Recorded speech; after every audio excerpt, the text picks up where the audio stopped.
Hey, what's going on, guys? Dan with Barrel Blades and Barbells. Today, I want to talk to you guys about suppressors. I don't want to talk about suppressors themselves. I actually want to talk about the purchasing process, kind of a how-to, first-time buyer's guide, so to speak, of what to do, what to expect, things of that nature.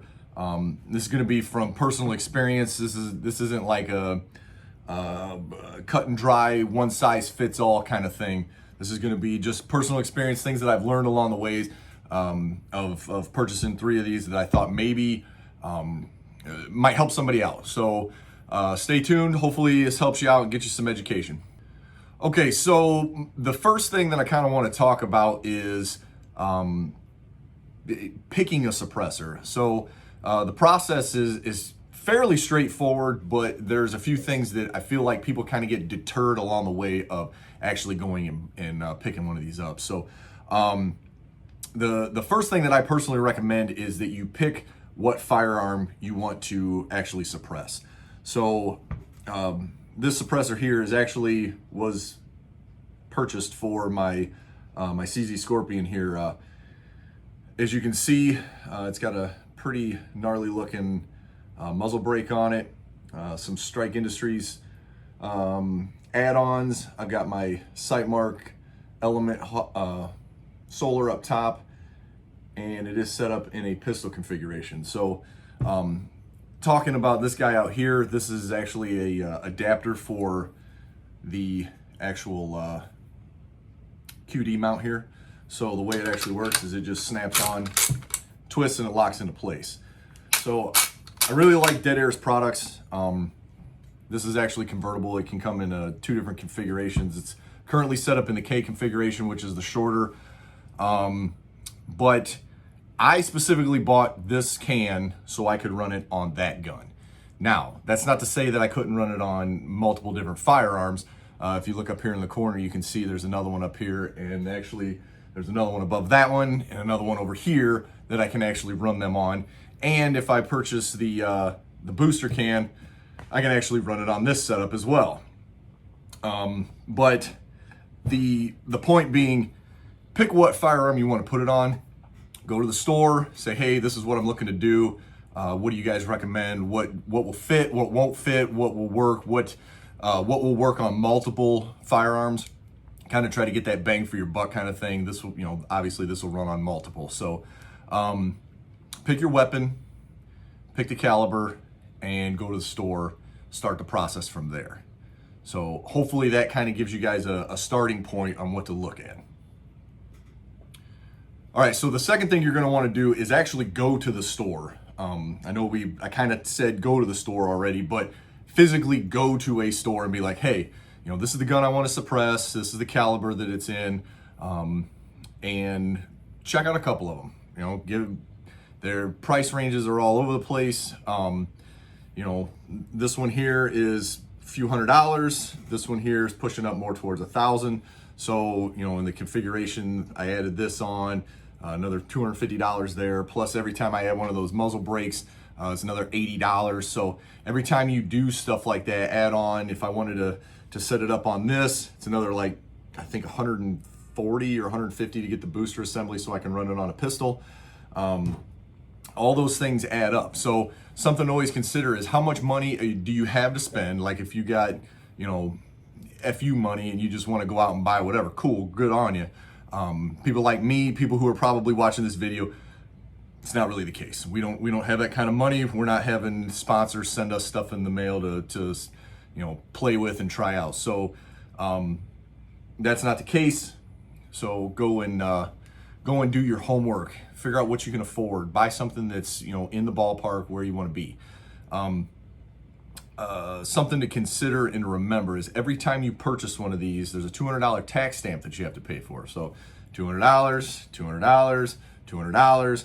Every time you do that, it adds up. So if this can was, if you say you got $1,000 to spend and this can's $9.99, well, guess what? You need $1,200. So that's always something to remember and consider. They do have, like I said, price ranges from several hundred to over 1,000, even on up from there. Depending on quality, obviously several hundred is going to be on your low end. This is made out of aluminum, as is the one that's on my Glock. They're made out of aluminum. While they do work, I don't recommend doing mag dumps on them. This one here from Dead Air, this Wolfman, you could do a mag dump. It's not rated for full auto, but you could do a mag dump on it all day long. And this thing's made out of steel. They have a few that are made out of titanium, a couple other composite metals that are super high quality, lightweight. Yeah, they're super strong. But you can, you got to weigh those options: quality, how much you're going to use it, how much money you have. You got to weigh those three things out and come to a nice, happy medium ground, so to speak. So hopefully you're able to find something that fits that budget for you. All right, so the part that everybody kind of gets scared on and freaked out about is the actual paperwork part. It's right up front, it is not that bad. Okay, I've done it 3 times. It's not that scary, especially if you go to a local gun shop that deals with them frequently.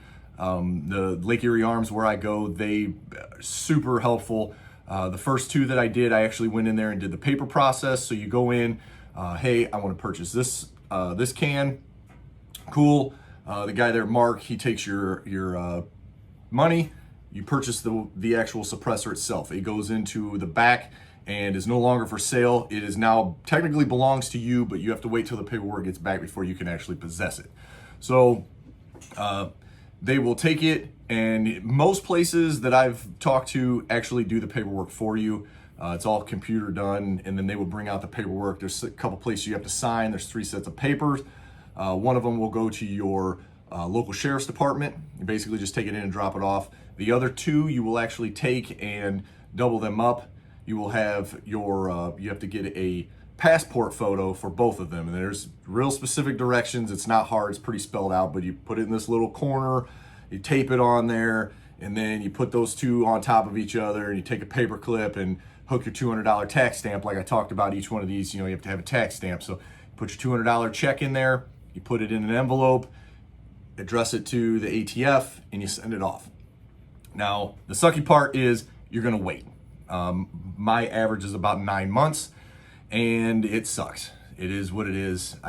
There's nothing you can do to speed it up, and you can call and see where it's at. I've done that one time just to double check, make sure my paperwork actually made it, but you can call them.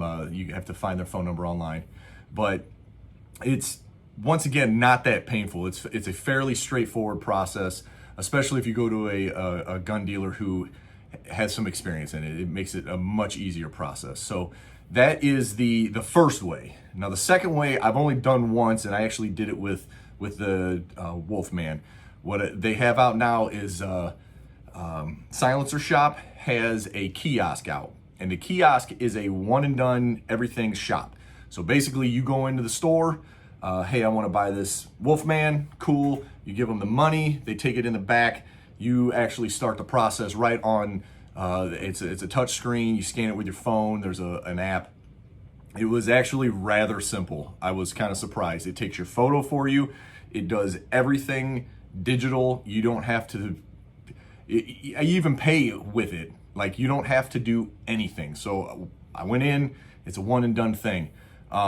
Something that actually happened to a buddy of mine is he purchased it, took his paperwork home, and he I don't want to say he forgot about it. He just kind of sat on the paperwork, and it was almost a month and a half before he sent his paperwork in. Well, the longer you wait to send your paperwork in, the longer it's going to be before you get it back. So with this, there's no chance of that happening, because you go in that day, you do all the paperwork up front on the kiosk, you pay on the kiosk, you do your picture on the kiosk, you punch in there, each can is serialized, you put your code in for what the serial number is on the kiosk. Everything is done on there. It was super, super simple, and you can somewhat track on there the average times that people are getting theirs back as well on their website. So it was actually a really useful thing to be able to, that they have out.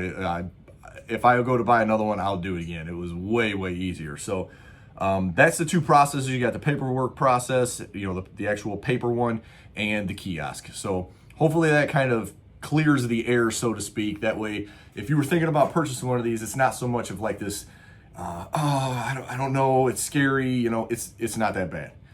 Honestly, the hardest part, the worst part of this is just waiting the time for the paperwork to come back. That literally is the worst part. So hopefully that clears that up.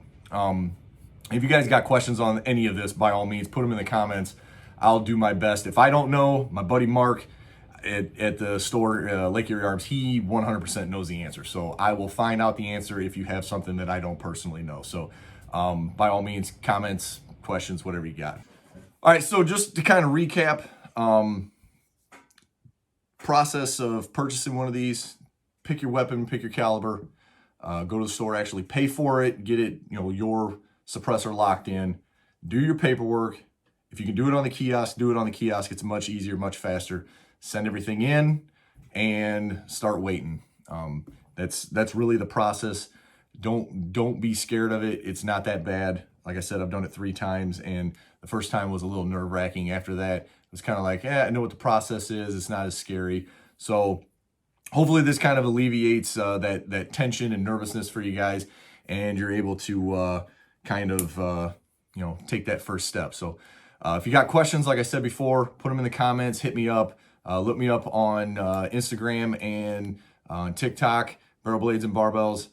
I'm all over doing all kinds of stuff on there. So yeah, hopefully you guys enjoyed the video, and stay tuned, stay tactical. I'll see you next time.